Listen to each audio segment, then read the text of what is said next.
เป็นตำรวจของประชาชนอุทิศตนเพื่อสิทธิและผลของปวงประชายุ่งยากกันดานพวกเขาผ่านพาให้คนลาวทั่วหน้ามีความสงบสุขสันต์พวกเขาเป็นตำรวจของประชาชนอยู่ทุกแห่งหนพวกเขาบ่หวั่นมีประชาชนต้องมีตำรวจคอยป้องกันผู้ร่วมการยึดมั่นขับไสชาติและประชาชนเมื่อยามมี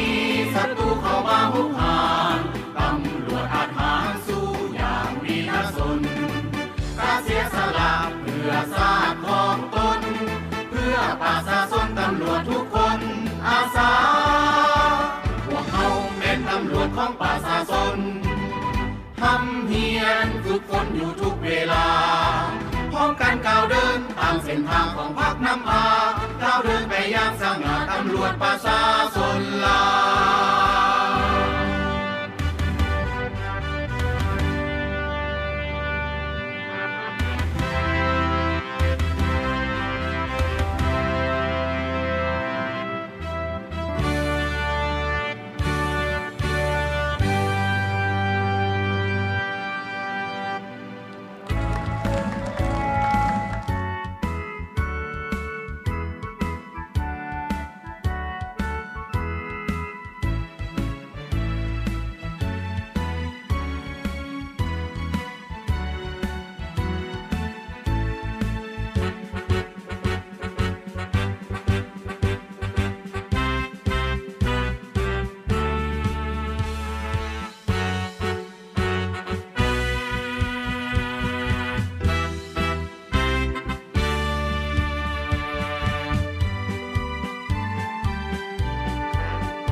วในสั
อันงดงา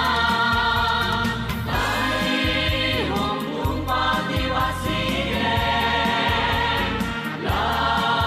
เข้มแข็งเรานิสัยของงามวานไปห่มถุงปฏิวัติสีแดงเราเข้มแข็งเรานิสัยยิ่งใหญ่หลายสิบปีชาติเราพัฒนาเราเก่งกล้าสู่เสือวีรกรรมสร้างถนนหนทางอันงดงามสร้างถนนหนทางอันงดงามมีสวนลางอาคารคงจากโรงงานสวยงามตามีโรงหมอโรงเรียนหลังใหม่ไฟฟ้าแจ่มใสเมืองวิไลเหมือนจันทรานับวันเราสร้างสาพัฒนานับวันเราสร้างสาพัฒนาทุกเขาเราทั่วหน้าซึ่งอุรายิ่งดีไปห่มถุงปฏิวัติสีแดงเราเข้มแข็งเรานิสัยของงามวานไปห่มถุงปฏิวัติสีแดงเราเข้มแข็งเรานิสัยยิ่งใหญ่ชีวิตใหม่เฮาได้ขึ้นมาย้อนความภาษาห่วงใจสามัคคีย้อนบุญคุณพักภาษาเฮานี้ย้อนบุญคุณพักภาษาเฮานี้ตลอดเข้าชีวิตชาติเหล่านี้ขอจดจำ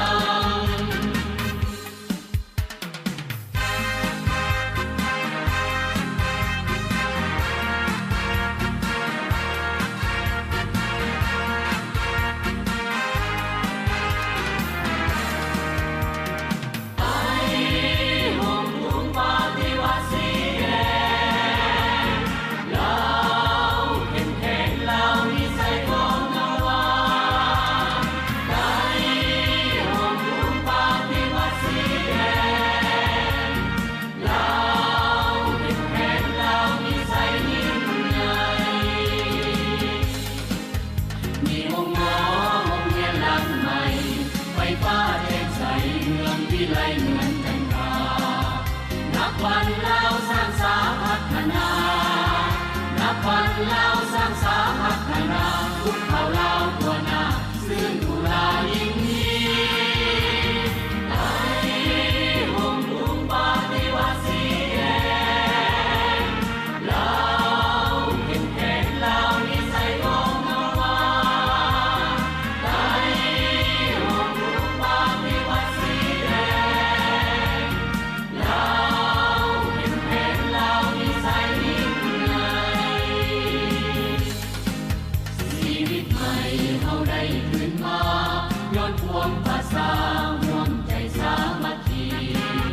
ย้อนบุญคุณพักภาษาเฮานี้ย้อนบุญคุณพักภาษาเฮานี้ตลอดเข้าชีวิตชาติ